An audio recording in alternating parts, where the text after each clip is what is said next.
terza tappa di Cicchettando per Ciosa e Marina 2026, ovviamente riconfermato come poteva non partecipare a questa kermesse chi si chiama Al Cicchetto. Siamo nel cuore della città, siamo con Giacomo che sta preparando quello che sarà abbinato al Cicchetto preparato per questa edizione. Mi posso permettere di dire, Giacomo, è una cosa che voi avete preparato proprio nelle ultime 48 ore, dico bene? Sì, diciamo l'avevamo pensato, però abbiamo cominciato a prepararlo appunto nelle ultime 48 ore.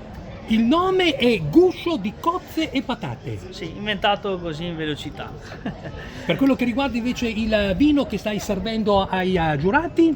E un soave classico nostro del Veneto, della zona di Soave. È semplice la domanda da parte mia, visto che l'avete inventato da pochissimo, è chiaro che sarà, diciamo, richiedibile dai tuoi clienti, dalla clientela e da tutti i turisti a partire da giovedì mattina. Sì, la prossima apertura, venerdì, giovedì siamo di riposo. Quindi giovedì di riposo, perché mercoledì sera si partecipa appunto alla grande serata, il galà appunto delle premiazioni. Noi ti auguriamo che venerdì mattina tu possa dire: questo è il Cicchetto che ha vinto l'edizione 2026 di Cicchettando per Ciosa e Marina. Buon appetito, buona degustazione, andiamo!